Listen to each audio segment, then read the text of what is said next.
بسم اللہ الرحمن الرحیم۔ یہ کلمہ طیبہ شریف کی زکوٰۃ دینے کا ایک بہت ہی آسان طریقہ ہے۔ طریقے تو اس کے بے شمار ہیں، بے شمار اس کے میتھڈ ہیں، لیکن میں ان چیزوں کو شیئر کرتا ہوں کہ کوئی آسانی سے ان کو کر لے، اور اگر کوئی کر نہ سکتا ہو لیکن ان طریقوں کو دیکھ کے تو کرنے کی سمجھ آ جاتی ہے کہ اگر اس میتھڈ کو استعمال کیا جائے تو کوئی بھی اس کو کر سکتا ہے۔ دوسرے جو میتھڈ ہیں وہ تو بالکل پھر وہ دنیا داری سے بندہ ہٹ جائے، اپنے سارے کام چھوڑ کے تو ایک بالکل تنہا ہو کر تو پھر ان کاموں کو کرے۔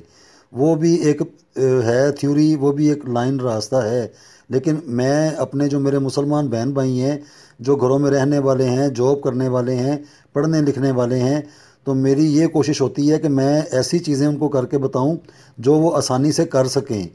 اگر کرنا ہے یا نہیں کرنا وہ بات کی بات ہے، لیکن وہ سوچتے ہیں، ان کا دل کرتا ہے، کیونکہ یہ آسان طریقہ کار ہیں۔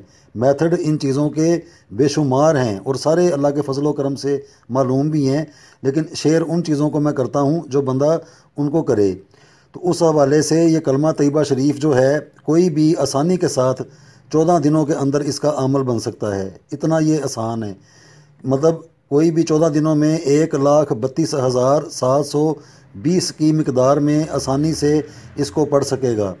کلمہ طیبہ شریف کے 24 حروف ہیں، اور یہ جو عدد لکھے گئے ہیں یہ جدول حروف ابجد جو ہوتے ہیں وہ بڑے بڑے ہو جاتے ہیں، جیسے لام کے 30 ہو گئے، میم کے 40 ہو گئے، ہے کے 8 ہو گئے، پھر اس طرح۔ لیکن ان کو جب اکائیوں میں لکھیں گے تو لام کے 30 زیرو ہٹا دیا، پیچھے 3 رہ گیا، تو اس طرح یہ جو ان کی مقدار ہے وہ بنتی ہے 79۔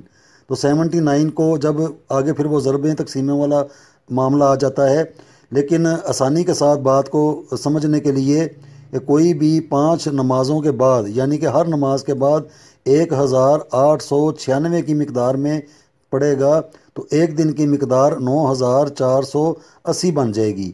اگر ان کو ٹوٹل کیا جائے گا ان کا مجموعہ تو وہ 14 دنوں میں 1,32,720 مرتبہ کی مقدار بن جائے گی، یعنی کہ 1.25 لاکھ سے بھی اوپر۔ تو کلمہ طیبہ شریف کی افضلیت، اس کے معجزات، ان کی کرامات وہ کسی تعریف کے محتاج نہیں ہیں۔ تو یہ ایک نہایت ہی آسان قسم کا یہ ایک میتھڈ تھا، تو میں نے کہا کہ چلو اپنے مسلمان بہن بھائیوں کو میں یہ شیئر کر دوں۔ طریقے ان کے بے شمار ہوتے ہیں، لیکن یہ سب سے آسان طریقہ ہے۔ آگے جو کوئی بھی اس کو کرنا چاہتا ہے، یہ اس کی اجازت عام ہے، بار بار اجازت لینے کی ضرورت نہیں ہے۔ اپنی سہولت کو، اپنے دنیا داری کے کاموں کو دیکھ کر تو اپنا ٹائم نکال کے تو آسانی کے ساتھ کوئی بھی اس کو کر سکتا ہے۔